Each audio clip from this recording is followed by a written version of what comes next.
Right. ఈరోజు big క్వశ్చన్లో ముందుగా ఎవరిది పాడు బుద్ధి మాట్లాడుకోబోతున్నాం. ముందుగా రాధాకృష్ణ గారికి వినిపించాలి ఇది బాగా. నిన్నటి నుంచి ఏబిఎన్లో వాళ్ళు ప్రసారం చేస్తున్నటువంటి అంశాలకు సంబంధించి ఎవరిది పాడు బుద్ధో ఇప్పుడు తేల్చేయబోతున్నాం మనం. చంద్రబాబు భజన చేస్తూ వార్తలను వాస్తవాలను వక్రీకరిస్తూ పబ్బం గడుపుకుంటున్న ఏబిఎన్ ఆంధ్రజ్యోతి మరోసారి తన తెలివి తక్కువతనాన్ని, మళ్ళీ చెప్తున్నా, తెలివి తక్కువతనాన్ని బయట పెట్టుకుంది. టీడీపీ సేవలో తరించుకోండి. సాక్షి మీడియాపై పడి ఏడవడం ఎందుకు సార్? సాక్షి మీడియాపై పడి ఏడ్చే ఆ పత్రిక, టీవీ యాజమాన్యం డిజిటల్ మీడియాపై కనీసం అవగాహన లేకుండా సాక్షికి వ్యతిరేకంగా వార్తలను వండివార్చుతోంది. వ్యూస్, ట్రాఫిక్ ను పెంచుకునేందుకు సాక్షి కుట్ర పన్నిందని సాక్షి వెబ్సైట్ల వార్తల్లో ఏబిఎన్ ఆంధ్రజ్యోతి ట్యాగ్ లైన్ వాడుతున్నారంటూ ఎల్లో పత్రికలో తప్పుడు వార్తను ప్రచురించడమే కాకుండా నిన్న ఆదివారం రోజంతా ఏబిఎన్ ఛానల్లో అర్థం పర్థం లేని చర్చలు నడిపారు. డిజిటల్ జర్నలిజంలో ట్యాగ్ లైన్స్ ఎందుకు వాడుతారో మీకు తెలియదా? నడుపుతున్నారు కదా మీరు కూడా, పత్రిక నడుపుతున్నారు, టీవీ నడుపుతున్నారు, డిజిటల్ నడుపుతున్నారు. మీకు ఈ ట్యాగ్ లైన్స్ ఎందుకు వాడతారో తెలియదా? తెలుసు. అయినా ప్రజల్ని ఏదో ఒక రకంగా మభ్యపెట్టాలి. అందులో మనం ఈ స్థాయిలో ఉన్నాం కదా చంద్రబాబు కోసం. సో ఇక్కడున్న మనం ఏం చేస్తాం? జర్నలిజంలో ట్యాగ్ లైన్స్ ఎందుకు వాడతారో మనకు తెలిసినా ప్రజల్ని తప్పుదారి పట్టించాలి. సాక్షి పైన ఏదో ఒక రకంగా బురద జల్లాలి. ఏ సందర్భంలో ఎలాంటి ట్యాగ్ లైన్స్ వాడతారైనా తెలుసు కదా మీకు.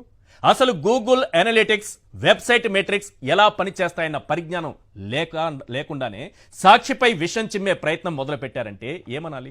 ఎవరైనా ఏబిఎన్ ఆంధ్రజ్యోతి పేరుతో వార్తలను సెర్చ్ చేయాలనుకుంటే వాళ్లకు సాక్షి వార్తలు కనిపించేలా సాక్షి.com ఏర్పాటు చేసుకున్నారంటూ బుర్ర తక్కువ వాదనను తెరపైకి తెచ్చింది ఎల్లో మీడియా.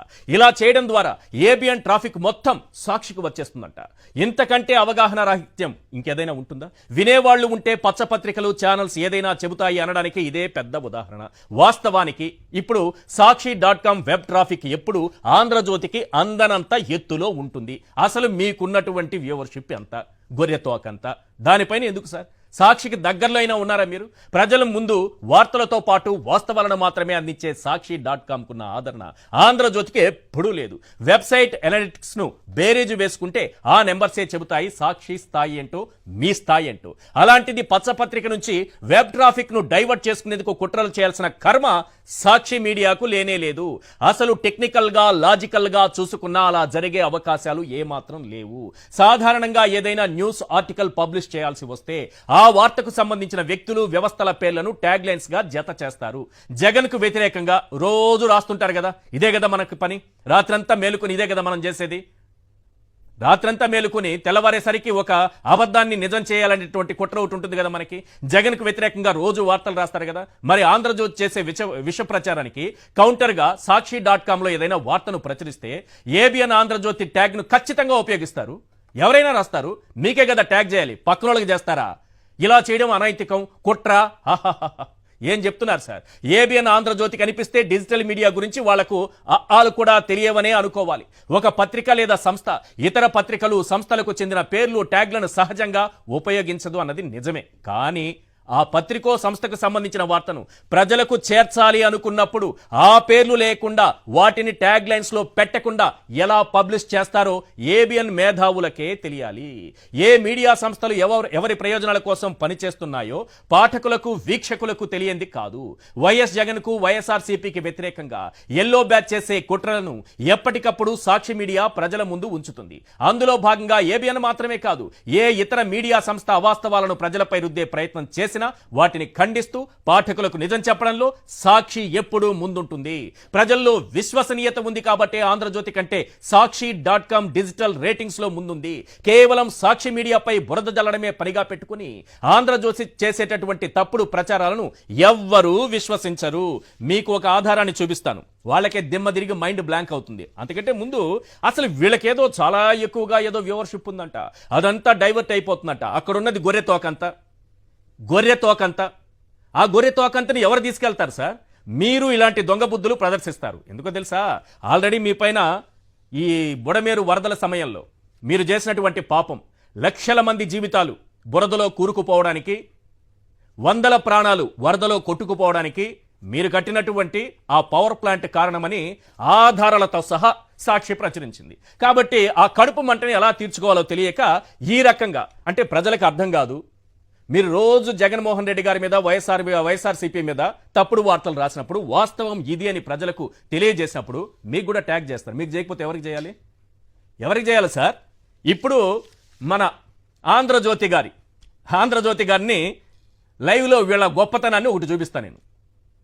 వీళ్ళు అంటున్నారు కదా, మా పేరు ఏబిఎన్ అని వాడుకున్నారు, ఆంధ్రజ్యోతి అని వాడుకున్నారు, డైవర్ట్ చేసుకుంటున్నారు మా వ్యూవర్షిప్ని అని అన్నారు కదా. అయ్యా ఆంధ్రజ్యోతి గారు, అయ్యా బుర్ర తక్కువ ఏబిఎన్ గారు, ఒక్కసారి వినండి సార్. ఏబిఎన్ గారు, ఆంధ్రజ్యోతి గారు, మీరేం చేస్తున్నారో చూడండి సార్. ఇది మీ వెబ్సైట్కి వస్తే కనిపించేది ఇది. ఏబిఎన్ ఆంధ్రజ్యోతి, ఆంధ్రజ్యోతి అని టైప్ చేస్తే ఏబిఎన్ ఆంధ్రజ్యోతి కిందికి అట్లాగే రండి. ఇప్పుడు ఇది వచ్చింది. ఈనాడు లేటెస్ట్ న్యూస్ అని ఎందుకు వచ్చింది? ఆంధ్రజ్యోతి అని సెర్చ్ చేస్తే Eenadu latest news in Telugu ఎందుకు వచ్చింది సార్? ఎందుకు వచ్చింది? రామోజీరావు గారు లేరు కాబట్టి, ఆయన ఆత్మ చూడదు కాబట్టి వాళ్ళ వ్యూవర్షిప్ అంతా మీరు కొట్టేస్తున్నారా? వ్యూవర్షిప్ కొట్టేస్తున్నారా? రామోజీ ప్లేస్ ఆక్యుపై చేయాలని మీ మనసులో ఉండొచ్చు. మీరు కూడా ఏదో ఆయనకు ఒక బిరుదిచ్చుకున్నారు కదా, మీడియా మొగలని. మీరు అందుకే వగలబోతున్నట్టుగా అనిపిస్తోంది. పట్ట పగలు, వగల కాదు, పట్ట పగలు ఇలా పట్టుబడిపోయారు. మీ ఆంధ్రజ్యోతికి ఈనాడికి ఏం సంబంధం? ఎందరిది ఈ విధంగా డైవర్ట్ చేసి కొట్టేస్తున్నారు మీరు వ్యూవర్షిప్. అమాయకులు ప్రజలు, వాళ్ళకి ఏమీ తెలియదు. మన పేపర్లో, ఎల్లో మీడియాలో ఏం రాస్తే అది విని, ఏం రాస్తే అది చదివి వాళ్ళు మన వైపే ఉంటారు అని ఎంతకాలం ఇలా? ఎంతకాలం సార్? విజ్ఞత ఉన్న ప్రజలు ఆలోచిస్తారు కదా. వాళ్ళు ఆలోచించలేని పరిస్థితి ఉంటే నిజాలు చెప్పాల్సిన బాధ్యత మాపైన ఉంటుంది కదా. మీరు రాసే తప్పుడు వార్తలు, మీరు రాసే చెత్త వార్తలు, మీరు చేసేటటువంటి ఆరోపణలు, మీరు చెప్పేటటువంటి అబద్ధాలు, వాస్తవాలేంటో ప్రజలకు చెప్పినప్పుడు ఇది ఏబిఎన్ రాసిన వార్తో, ఆంధ్రజ్యోతి రాసిన వార్తో కాబట్టి తప్పకుండా మీకే ట్యాగ్ చేస్తాం. ఇప్పుడు దీనికి సమాధానం చెప్పండి మీరు. ఆంధ్రజ్యోతి అని సెర్చ్ చేస్తే Eenadu latest news in Telugu, Eenadu top headlines, photos, videos online ఎందుకు వస్తోంది? అంటే రామోజీరావు గారు కొట్టేస్తున్నారా? ఆయన లేరని, ఆయన లేనిది చూసుకొని పాపం ఆయన ఈ లోకంలో లేరని, మీరు మీడియా మొగలు అయిపోవచ్చని వగలబోతూ పట్టపగలు ఇలా పట్టుబడిపోతారా? ఇంతకంటే దుర్మార్గం ఉందా ఏబిఎన్ గారు? ఇంతకంటే దుర్మార్గం ఉందా ఆంధ్రజ్యోతి గారు? మీరు విజయవాడలో లక్షల మంది జీవితాలను బురదలో ముంచేశారు. ఈ విషయాన్ని ఆధారాలతో సహా సాక్షి బయట పెట్టింది. అది మీ కడుపు మంట. దానికోసం సాక్షి మీద పడి ఆడవాలి. ఏడ్చేటప్పుడు ఏడ్చుకుంటూ ఉన్నారు. ఇంకో గొప్ప విషయం కూడా చెప్తాను. ఇందులో సాక్షిని కూడా వీళ్ళు ట్యాగ్ చేస్తున్నారు. అది తీసేశారు. అది తీసేసి నిన్నటి నుంచి వార్తలు నడుపుకుంటూ వస్తున్నారు. ఎందుకు తీసేశారు? ఈనాడు మాత్రం ఉంచారు కదా. సాక్షిని ఎందుకు తీసేశారు? పట్టుబడిపోతారు కాబట్టి. పట్టపగలు ఇలా పట్టుబడిపోయారు. ఆంధ్రజ్యోతి అని టైప్ చేస్తే చూడండి ఏం కనిపిస్తోందో, ఈనాడు లేటెస్ట్ న్యూస్ అంట. మా ఎల్లో తాతగారు ఎంత ఆవేదన చెందుతారు మీరు ఈ రకంగా ఆయన వ్యూవర్షిప్ను కొట్టేస్తే. ఆయన ఆత్మ ఎంత క్షోభిస్తుంది. ఆయన చనిపోయినప్పుడు ఆయనకి సంతాపంగా రాష్ట్ర ప్రభుత్వం ప్రజాధనంతో ఆయనకి సంతాప సభ పెడితే నాలాంటి వాళ్ళు అలాంటి వ్యక్తికి ఎందుకు సంతాప సభ పెడతారు ప్రజాధనంతో? పార్టీ పరంగా చంద్రబాబు నాయుడు గారు పెట్టుకోవచ్చు కదా అని అన్నప్పుడు మొట్టమొదటిసారి నేనే మాట్లాడా. నా మాటల్ని సమర్థిస్తూ నెక్స్ట్ డే మీరు వార్త రాశారు. రామోజీరావుకి ఎలా మీరు సన్మానం చేస్తారు, ఆయనకి సంతాపం ఎలా చేస్తారు ఆయన చనిపోతే అని. ఎందుకంటే ఆయన పోతే మొట్టమొదటిసారిగా సంతోషించిన వ్యక్తిలో మీరున్నారని పబ్లిక్లో ఒక టాక్ ఉంది, పొలిటికల్ సర్కిల్లో ఒక టాక్ ఉంది, మీడియాలో ఒక టాక్ ఉంది. మీరెందుకు సార్ ఈనాడు లేటెస్ట్ న్యూస్ అని పెట్టుకున్నారు? మీ ఆంధ్రజ్యోతిని సెర్చ్ చేస్తే ఎందుకు వస్తోంది? ఎందుకు ట్యాగ్ చేస్తున్నారు? కాబట్టి మీరు రాసే తప్పుడు వార్తల్ని, మీరు రాసే అబద్ధాలని, ఇవి వాస్తవాలని ప్రజలకు తెలియజేసినప్పుడు ఈ ఏబిఎన్లో వచ్చింది, ఇది ఆంధ్రజ్యోతిలో వచ్చింది, ఇది వాస్తవాన్ని ప్రజలకు చెప్పినప్పుడు వెబ్సైట్లో తప్పకుండా ట్యాగ్ చేస్తారు. ఏబిఎన్ ట్యాగ్ చేస్తారు. మీరు కూడా చూసి చదువుకోవాలి కదా, మీకు కూడా సమాధానం అనేది